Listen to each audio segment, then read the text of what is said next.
Welcome to Book Summary Podcast, your gateway to personal transformation.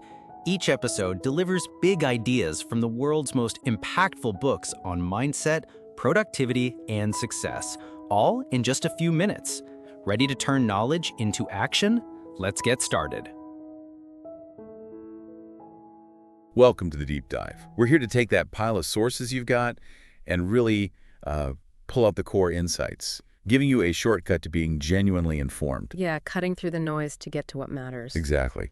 And today, we're doing a deep dive into something pretty fundamental, a framework that tackles this big question. Are we chasing the right things for, success and happiness?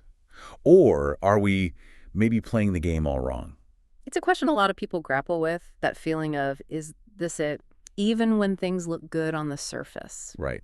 So our mission today is to help you redefine what success even means, looking way beyond just the bank account. We want to give you some practical tools, frameworks to build a life that feels truly abundant, across different areas. We'll unpack some surprising facts, some really powerful stories from the source material, and crucially actionable systems. It's all about helping you play the game of life. Well, right. So let's kick this off with a really jarring question, something that actually opened up the source material we're digging into. Imagine a friend just casually tells you, you're going to see your parents maybe 15 more times before they die. Oof, yeah, that hits hard. It really does. And for the author we're looking at, that simple bit of math was, it was a profound wake-up call. It kind of broke him, actually. He talks about being busy, wearing it like a badge of honor. We all do that sometimes, don't we? Totally. But then this friend shares some vulnerability about his own sick father and combines it with that stark math about time. It just stopped the author cold. And that reaction, that gut punch feeling, it's not just one person's story, is it? It really points to this wider modern problem. We're living in a world that often gives us what this author calls a broken scoreboard. A broken scoreboard. Explain that a bit. Well, we're keeping score, definitely. We measure success. But the argument is we're measuring the wrong things, mostly just the financial side. And that leads to this widespread feeling of being unfulfilled, even when you've checked all the traditional boxes, house, car, job title. And that's exactly what we want to tackle today.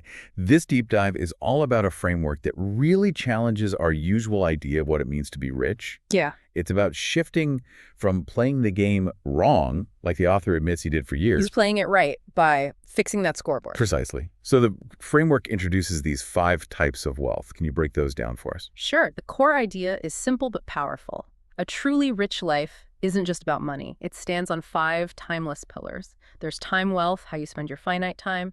There's social wealth, the depth and breadth of your connections. Okay. Then mental wealth, that sense of purpose, growth, and having space to think. Physical wealth, your health and vitality. And finally, yes, financial wealth, but as an enabler, not the sole focus. So time, social, mental, physical, and financial. Yeah, and today, we're going to explore each one. We'll look at the philosophy behind why this shift is so critical, but also, really importantly, give you practical, actionable systems you can actually use to start building these different kinds of wealth in your own life. To really get why this shift is so powerful, maybe we should look at the author's own story. He didn't just come up with this framework out of nowhere, right? He lived the wrong game himself. Absolutely. He talks about his childhood as this unlikely collision of 2 worlds. His mother came from India on a one-way ticket. His father was Jewish, from the Bronx, defied his family for love. Quite a start. And his early life. He describes it as a steady, monotonous march toward a textbook definition of success. Good grades, baseball star, pitched at Stanford, just ticking all the conventional boxes. And his core assumption, which he's very open about, was basically, money leads directly to success and happiness. Simple as that. Where did that come from? Well, partly childhood stuff. Envying a rich friend who had all the latest toys, never really stopping to think if that friend was actually happy. And then college culture, where status often seemed tied to getting the big offer from Goldman Sachs or McKinsey. So by the time he hit the working world, that money-happiness equation was deeply baked in. It's so relatable, that pressure. And the striking thing is, by the time he was 30, he'd actually achieved all those markers he thought meant success. High-paying job, fancy title, house, car. He'd made it, right? By the conventional scoreboard, yes, absolutely. He had it all. But underneath, he says he was just miserable. He actually thought something was wrong with him. Like, why wasn't he happy? He'd spent years working towards this, thinking happiness was just around the corner, maybe the next bonus, the next promotion. That castle in the air idea you mentioned. Exactly. You're so focused on building this one thing, usually the financial castle, that you don't notice the foundations of everything else crumbling. Your health, your relationships, your sense of purpose, even your time. And that happened to him. Oh, yeah. He describes his health deteriorating, lack of sleep, no exercise. His relationships suffered because he just didn't have the energy or presence for them. And that opening story about his parents, it made him realize his time with loved ones was just slipping away fast. Well, so that must have been the big aha moment then. Totally. He realized his exclusive pursuit of money was slowly, methodically robbing me of a fulfilling life. He'd put one thing, money, above everything else. And it hit him. Something fundamental had to change. So how did he figure out what to change? It wasn't just about making more money, clearly. No, the path wasn't a business plan this time. It came from conversations. Hours spent talking with people he calls wise elders, and others facing huge life challenges. Microwave. All sorts. A man grieving his wife, a 28-year-old with an inoperable brain tumor, a new mom trying to juggle career and family, a guy just out of prison after 25 years. Wow, really diverse experiences. Incredibly diverse. Also, a 46-year-old barber who felt rich just paying bills and taking his girls on vacation twice a year. A 90-year-old who took up painting and found this amazing community. A father who'd lost twin boys, finding solace in daily nature walks. So what was the common thread there? These people seem worlds apart. That's what was so striking. Despite their different paths, when they talked about their ideal future, what truly mattered, it consistently came back to a few core things. Quality time with loved ones, engaging in things that gave them purpose and helped them grow, being healthy mind, body, spirit. And money, where did that fit in? Money was always seen as an enabler, a tool to help achieve those other things. But it was never, ever the end goal in itself for these people who seemed to have found some kind of wisdom or peace. So that led him to the insight about the scoreboard. Exactly. He realized he wasn't playing the wrong game. Life itself is the game. He was playing it wrong. The scoreboard was the problem. Our society's scoreboard is broken because it mostly just measures money. And Peter Drucker's famous quote comes in here, right? What gets measured gets managed. Precisely. If your scoreboard only tracks dollars, then naturally all your actions, all your management efforts will revolve around getting more dollars. And the consequence of that? Trouble, basically. As the author points out, when you only focus on money, other things inevitably suffer. Your time vanishes. Relationships crack under the strain. That sense of purpose and growth just withers. Your physical health declines. Broken scoreboard leads to broken actions. So if you only measure money, you're basically guaranteed to play the game wrong. That's the argument. And the solution then becomes really clear. You have to fix the scoreboard. Start measuring wealth more broadly across time, people, purpose, health, those pillars we mentioned. Right scoreboard, right actions. Right scoreboard, right actions. It's about creating a new tool to measure your life, grounded in these timeless pillars. And importantly, this wasn't just theory for him. He acted fast. Within a week, he'd started making changes. Within a month, he decided on a new career path, totally reprioritized his health, and actually moved across the country to be closer to his parents. Turning that painful math into real quality time. Exactly, transforming the abstract into concrete, fulfilling action. Okay, so we've fixed the scoreboard in theory. We're measuring these 5 types of wealth. Yeah. But how do we navigate daily life? How do we make decisions when things get complex or chaotic? The author talks about something called the life razor.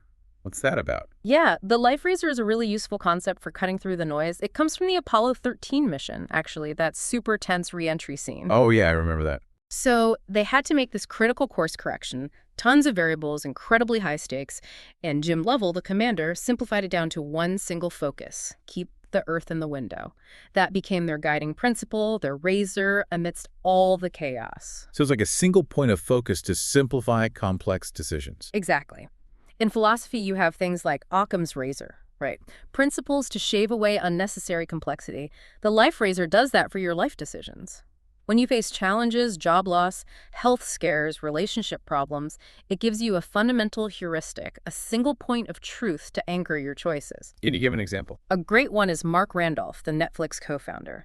His life razor was his never miss a Tuesday dinner rule. For over 30 years, no matter what, he left work at 5 p.m. on Tuesdays for dinner with his wife, even during the crazy Netflix startup phase. Wow, that's commitment. But it wasn't just about the food, right?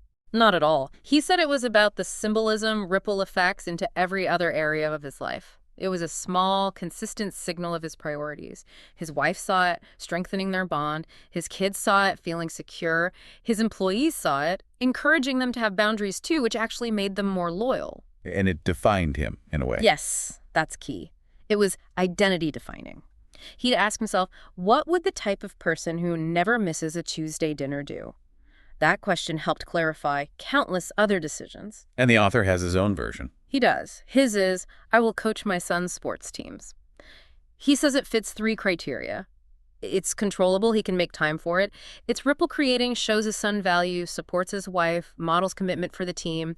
And it's identity defining, I am the type of person who coaches, means being present, connected, committed. It helps him say no to things that clash with that identity. Okay, so the life raiser helps define who you are. What about where you're going? That's where the compass comes in. And you calibrate that compass using goals and anti-goals. Anti-goals.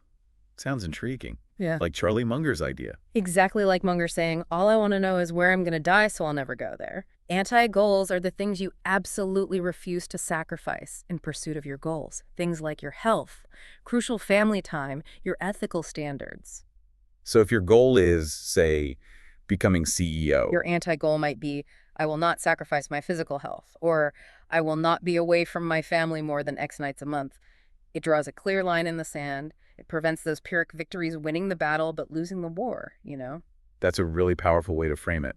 And he also mentions a dimmer switch idea for different life seasons. Yeah, recognizing that your priorities and balance will shift. His wife, for example, dimmed her career switch to focus on motherhood for a season.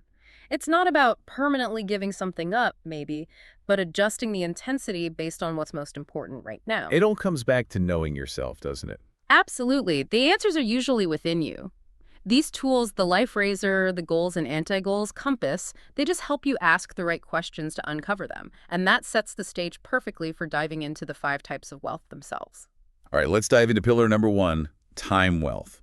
And the driving question here is pretty intense. How many moments do you have remaining with your loved ones? Yeah, it's a sobering question. It's meant to foster that stoic awareness and really encourage action now. The source tells Alexis Lockhart's story here, right? Yes, powerfully. As a mother of 3 boys, she had this acute sense that time with them was limited. She used to say something like, you don't get them for 18 years, you get them for 12 or 13 if you're lucky. Wow. So she really felt that urgency. She did. It made her cherish everything: ski trips, birthday parties, the small moments. And then, tragically, her son Jackson was killed at age 20.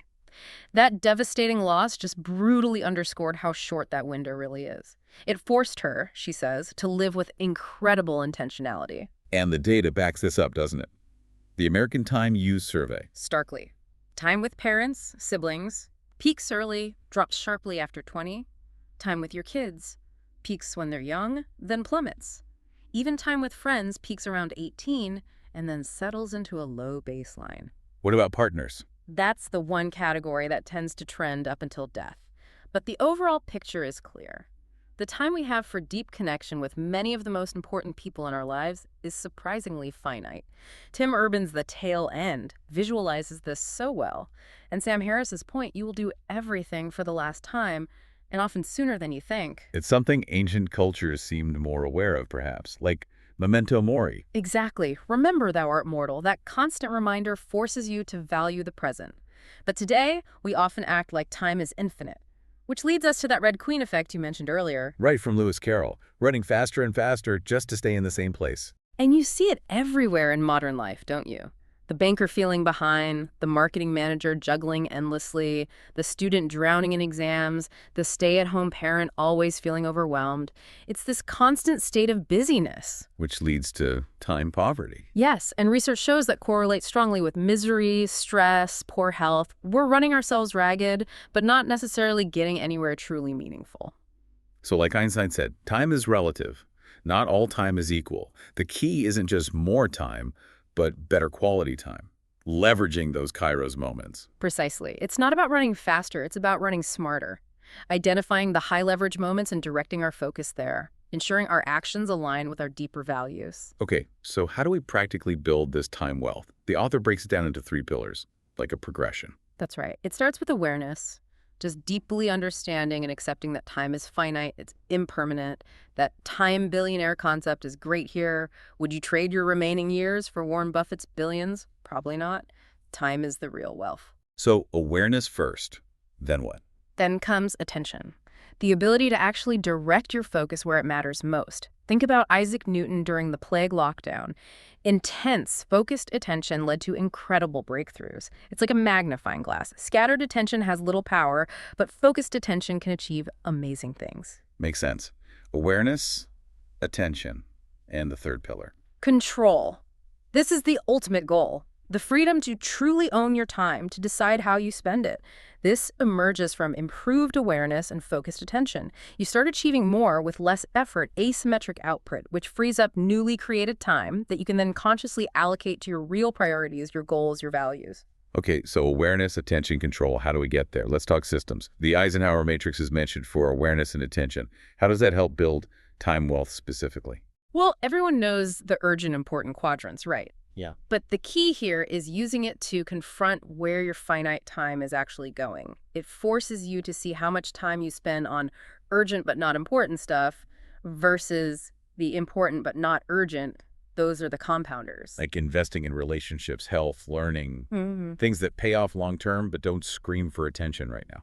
Exactly. The matrix gives you the awareness to see the imbalance and highlights where you need to shift your attention to gain control. Okay, that's powerful. What about for attention and control dealing with procrastination?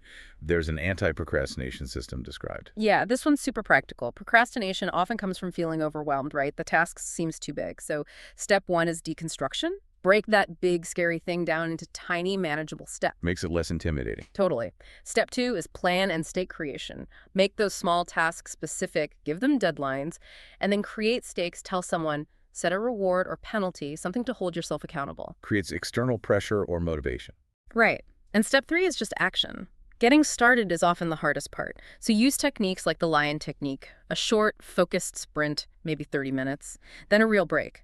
Build momentum with small wins. The author actually used this system to write the book we're discussing, deconstruct, set deadlines, write first thing every morning. Consistent action builds time wealth. So these systems aren't just theory. They're ways to translate that understanding of time's value into real progress. Exactly. Stop running faster, start running smarter. Own your time. Moving to the second pillar, social wealth. This one starts with a really thought-provoking question.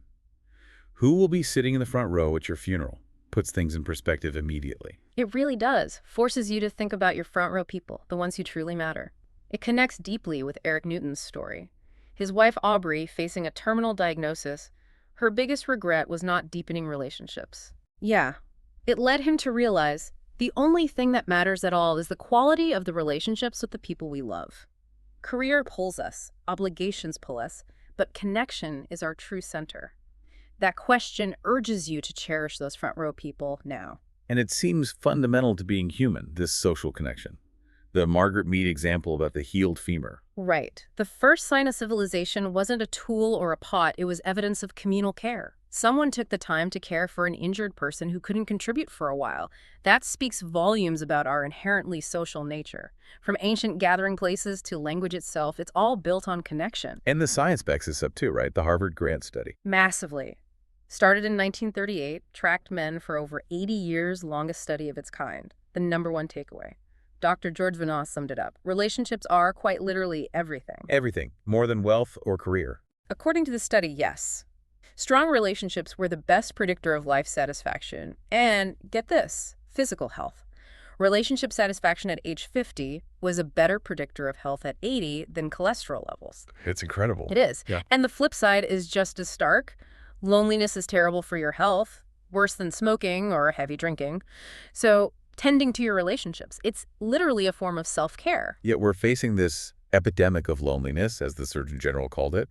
We're super connected technologically, but disconnecting in person. Yeah, the friendship recession. Teens spending way less time together face-to-face, men reporting fewer or zero close friends. We're losing that muscle, it seems. And this ties into that magic years tension. The story about the executive missing his kids' events for work he couldn't even remember later. Exactly. That viral Reddit post. 20 years from now, the only people who will remember that you worked late are your kids. It highlights this difficult balance. Being present is vital, but working hard on meaningful things is also important. So what's the solution? You can't just abandon ambition. No, and the author argues the key is integration. Involve your loved ones in your journey. Explain the why behind your work. Share the challenges and successes.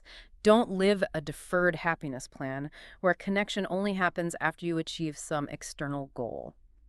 Rohan Venkatesh, diagnosed with a brain tumor at 28, learned this urgency. His future went from feeling infinite to terrifyingly finite, making connection paramount. So building social wealth isn't just about having friends. It's about intentional cultivation.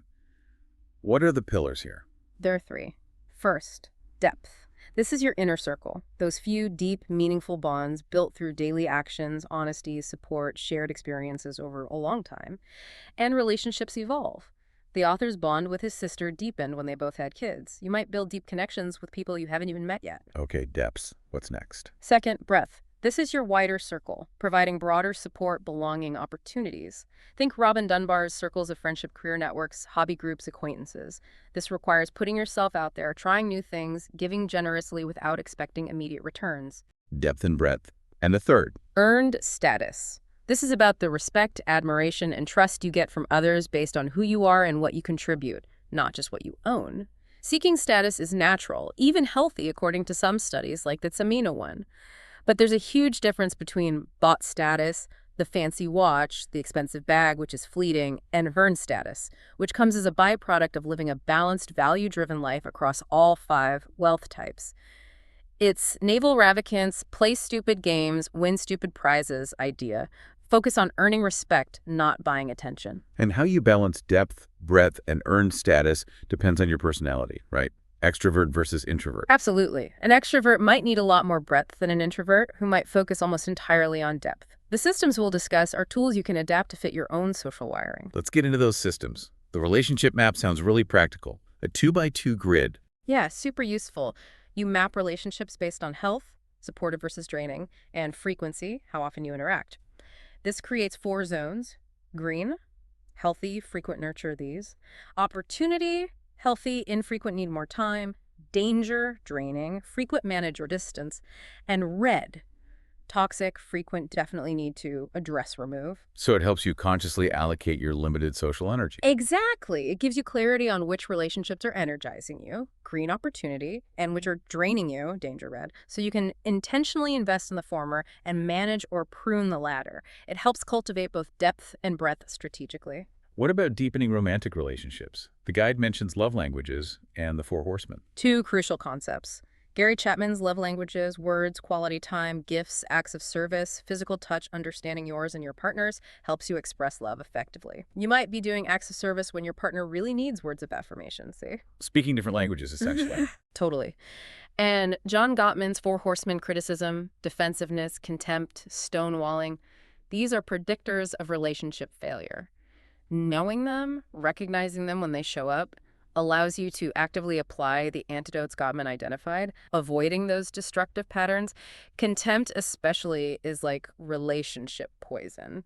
So it's about active maintenance and avoiding pitfalls. What about the brain trust concept? A personal advisory board. Yeah, inspired by Pixar. Instead of one formal mentor, you cultivate a small group, maybe 5-10 people who offer diverse perspectives and candid feedback. Yeah. They don't necessarily know each other. You've got maybe a senior exec type, someone who challenges you intellectually, a great connector, a peer who gets your daily grind. You just reach out informally when you need advice on different things. Exactly. It builds both depth with trusted advisors and breadth, diverse viewpoints. It helps you navigate challenges and builds earned status because you're seeking wisdom and applying it. It really shows that social wealth isn't static. It takes deliberate, ongoing effort tailored to you, leading to a much richer life experience. Okay, pillar 3, mental wealth. This one starts with a great question. What would your 10-year-old self say to you today? Hits you right in the curiosity bone, doesn't it? It really does. Makes you wonder if you're still exploring, still learning, still wide-eyed about the world like you were as a kid. That story about Hank Behar, the 90-year-old who wanted to spend a day attending classes at Harvard, that's the spirit. Fortune favors the curious. But often that childhood curiosity just fades, right? Adulting gets in the way. It does. Responsibilities, busyness. Studies show curiosity and openness tend to decline with age. And that can lead to what the author calls an empty life, a life of stasis, a life without wonder, that feeling of, how did I get here? This search for purpose and growth isn't new, though, is it? It's ancient wisdom. Siddhartha, the Greeks with Arhete and Eudaimonia, Ikigai in Okinawa. Exactly. It's the timeless hero's journey archetype, searching for meaning, living your purpose, growing through challenges. The author frames it as a fight against the world's pull towards stasis and normalcy. Mental wealth is winning that fight, embracing your uniqueness. Paying the price for distinctiveness, as he puts it. Steve Jobs' Stanford address comes up here, too. Don't waste it living someone else's life. Yeah, that speech beautifully captures the 3 pillars of mental wealth. 1, purpose. Having clarity on your unique vision, what gives you meaning, what guides your choices, connecting to something bigger than yourself. Dan Bietner's Blue Zones research showed purpose is linked to living longer, like 7 years longer on average, and happier lives. And purpose doesn't have to be some grand world-changing thing, right? Absolutely not. It could be mentoring kids, church work, raising a family, activism, being a great partner, building a small business. It just has to be your purpose, your dharma, as the Bhagavad Gita says. Performing your own duty, even imperfectly, is better than acing someone else's. Okay, purpose. Pillar 2. Growth. That innate hunger to learn, progress, change. Recognizing you're not fixed, you have potential. Think Benjamin Franklin, Picasso. Carol Dweck's mindset research is crucial here. Praising effort fosters a growth mindset. You seek challenges, see failure as feedback. Praising innate intelligence fosters a fixed mindset. You avoid challenges. Fear failure, might even lie about results. Growth mindset is key. Embracing failure is part of the process. And the 3rd pillar. Space. Creating moments of stillness, solitude, reflection. Time to think, reset, recharge. Matthew Ricard, the happiest man, meditates. But it's not just for monks. It could be a 15-minute tech-free walk, journaling, prayer, a cold plunge, listening to music while working out, finding ways to quiet the noise and listen to your inner voice. So purpose, growth, space. How do we actively cultivate these? Let's talk systems. The Ikigai exercise for purpose. Yeah, it's a great starting point. You make 3 lists. What you love doing brings joy, what you're good at, effortless skills, and what the world needs from you in your sphere. Finding the overlap can really illuminate potential paths to purpose. It forces a holistic view. And the pursuit map. That 2x2 matrix again. Similar concept, but applied to your activities. Competency versus energy. Zone of genius. High skill, high energy. That's the sweet spot you want to maximize. Zone of struggle. Low skill, high energy. Potential growth areas. Zone of competence. High skill, draining, maybe delegate or automate. Zone of apathy. Low skill, draining. Definitely delete or delegate. Gives you clarity on where to focus your energy for both purpose and growth. Exactly. And for growth, the Feynman technique is brilliant for learning anything deeply. Study it, then try to teach it simply, like to a child. See where you stumble. That's where your gaps are. Go back, study more, refine your explanation. It forces true understanding, cutting through jargon and complexity. Simple but powerful. And for space, the personal power down ritual. Yeah, Cal Newport's idea. Having a fixed routine at the end of the workday, close loops, plan tomorrow, maybe a specific action or phrase like shutdown complete, it signals to your brain, work is over, time to transition, creates essential mental space. Mental wealth really seems to be about consciously shaping your inner world, doesn't it? Absolutely. Ensuring your outer actions align with your inner compass, fostering a life of ongoing learning and wonder. All right, pillar 4, physical wealth. And the question here is so visual. Will you be dancing at your 80th birthday party? Makes you think about the long game. It really does. Your daily choices now are literally building the body you'll inhabit later. Are you investing in future vitality? Dan Go's story is inspiring here. He was really struggling, bullied, dropped out, heading down a bad path. What turned it around? A gym pass his dad gave him. He started small, just on the treadmill, totally out of shape, but he kept going. And that first small win, losing 1 notch on his belt, wasn't just about weight. It was a massive mindset shift. He realized he could take control. Physical discipline often kickstarts growth in other areas. Like Kevin Dahlstrom, the exec who faced a mystery illness. Exactly. He took control of his health through research, changing his routine exercise, nutrition, recovery. He actually walked away from potentially millions in earnings to prioritize his health, seeing it as a long-term investment that required compounding, just like financial wealth. No regrets today. And this ties into futures thinking, imagining that future self. Yeah, Jane McGonigal's idea of episodic future thinking, EFT. You vividly imagine that future you dancing at 80, and it becomes like a memory guiding your present actions. It makes the abstract goal concrete, like that wise elder's advice. Treat your body like a house you have to live in for another 70 years. Daily upkeep matters. Our relationship with the body has definitely fluctuated historically, Yeah. from reverence in the ancient world, like Da Vinci's Vitruvian Man. To sometimes being seen as sinful in the Middle Ages, then a revival with physical culture movements in the Olympics. Today, there's almost too much information, right? So the key is applying that Pareto principle, the 80-20 rule. Focus on the basics. Don't get lost in the weeds. What are those basics? The author mentions Brian Johnson's extreme regimen, but boils it down to 3 controllable pillars. Right. Johnson's approach is intense, but the foundation is simple. 1. Movement, daily activity. This covers cardio, both steady state like zone 2 and bursts like HIIT, resistance training, strength, and stability flexibility, yoga, mobility work.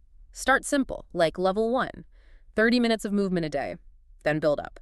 2. Nutrition, primarily whole, unprocessed foods. Focus on getting enough protein, maybe 0.8 grams per pound of body weight if you're active, quality carbs and fats, prioritize cleanliness of source, and hydration about 3 liters for men, 2 for women daily, consistency over perfection or fad diets. 3. Recovery. Sleep is king here. High-quality, consistent sleep is your primary tool for physical and mental restoration. Other things like cold heat therapy, massage, meditation are great secondary tools, but they don't replace good sleep. So movement, nutrition, recovery. You're player 1 in this game. Start at level 1, then level up based on your goals. Exactly. These investments compound over time, giving you the energy and vitality needed to actually enjoy the other forms of wealth you're building. Let's talk systems. The 30-day challenge sounds like a good entry point. Tiered levels. Yeah. Bronze, silver, gold. It makes habit formation less daunting. Bronze might be. 30 minutes movement daily, 80% whole foods, 7-hour sleep. Achieve that consistently for 30 days, then maybe level up to silver. It builds momentum through achievable steps. Consistency, not intensity initially. And the science-backed morning routine. How does that set you up? It uses simple physiological principles. Inspired by Marcus Aurelius appreciating being alive, rise early, hydrate immediately, 16-ounce water, move your body, even 5-10 mins, get some natural light exposure, reset circadian rhythm, then focus your work time like a lion, sprint, then rest. It optimizes your body and mind for the day.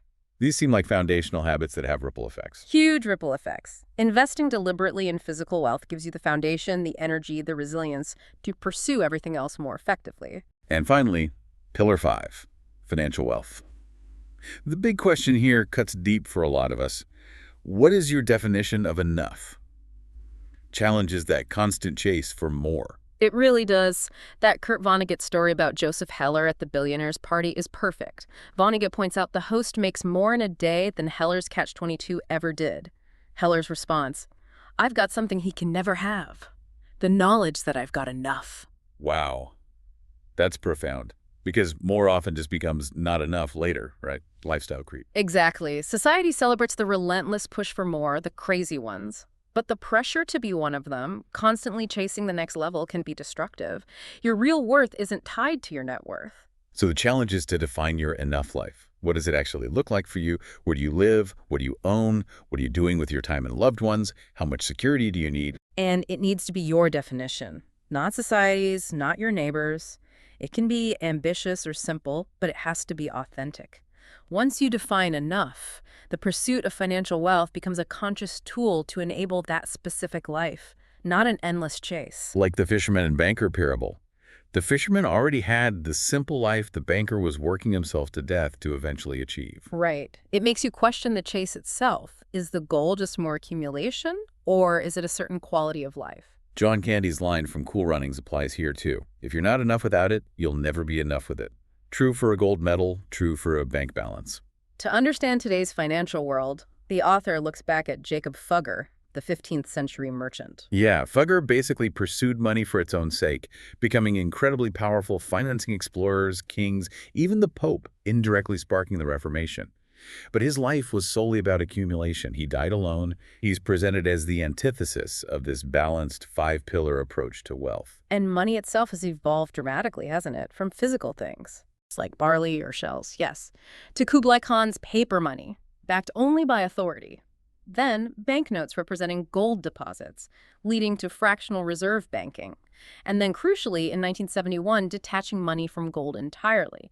Now its limits are largely human imagination. Which leads to the financial amusement park. That's the metaphor. Endless flashy rides, complex investments, crypto, NFTs, all designed to be exciting, maybe addictive. That siren song of quick, easy riches, it's easy to get distracted. But the advice is, you don't have to ride everything. No. Stick to the basics. Play your own game patiently for the long term. That's what the Millionaire Next Door research showed too. Wealth is often built quietly, consistently. So what are the core pillars of financial wealth, according to this framework? 3 fundamentals. 1, income generation.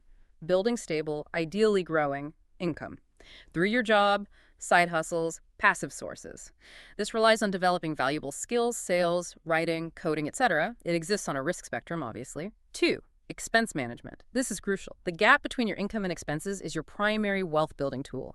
Budgeting, tracking, automating savings, building an emergency fund, 6-month expenses, and critically, managing lifestyle creep, keeping expectations in check, especially early on. Live below your means.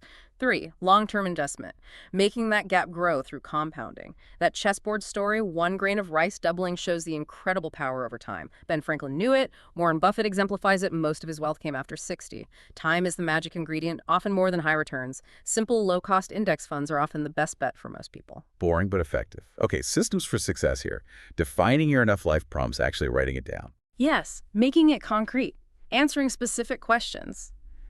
Where do I live in my enough life? What am I doing daily?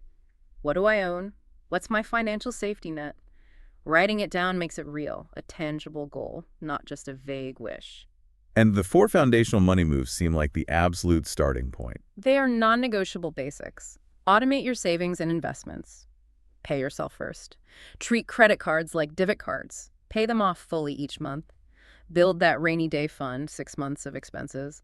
And make sure your income growth outpaces your expense growth. Manage lifestyle creep. Simple rules, but they build the foundation. Absolutely. Financial wealth, in this view, isn't the end goal. It's a vital tool. Once you reach your defined enough, your energy can shift. You're no longer just grinding for money. You're balancing your efforts across all 5 areas, achieving true financial freedom, which supports a genuinely abundant life overall. So we started with that stark question about time, and we've explored these 5 interconnected types of wealth. It comes back to a choice, doesn't it? The author uses that leap of faith idea from Inception. Yeah, that choice. Do you want to take a leap of faith? Or become an old man filled with regret, waiting to die alone? It's about choosing to live intentionally, based on this broader definition of wealth. And the author's own life became the result of taking that leap. It seems so. He talks about building a business he loves, impacting people, having great health, controlling his time, feeling purpose and growth. But the most important part for him, above all else, I have my people. Moving closer to family, creating those memories, facing life together, that became the ultimate payoff. So the core message, wrapping it all up, is really about changing how we measure our lives. Exactly. Measure across all 5 pillars. Time, social, mental, physical, financial. When you face a decision, a job offer, a move, an investment, consciously consider its impact on all 5 areas, not just the financial one. Proactively designing your life, knowing that the ideal balance might shift across different seasons. Yes, it's about navigating life with clarity, understanding the trade-offs, and intentionally building the life you truly value. You have the tools now, the framework. So, a final thought for you, the listener, to take away from this deep dive. The scoreboard of life might seem hidden sometimes, but you now have a map to reveal it. What's one small action, just one thing you can do this week to adjust your personal scorecard? To start building abundance in one of these 5 areas, maybe one you've been neglecting. Because the answers ultimately are within you. It just takes asking the right questions and maybe taking that leap of faith. Thanks for tuning in to the Book Summary Podcast. If you found value in today's episode, hit that like button, subscribe for more summaries, and share it with someone who's ready to grow. Want deeper insights, exclusive book notes, and reading tips? Join our free newsletter. The link's in the description. And don't forget, if you'd like to read the full book, our affiliate link is right below. It helps support the channel and keeps the summaries coming. Until next time, keep reading, keep growing.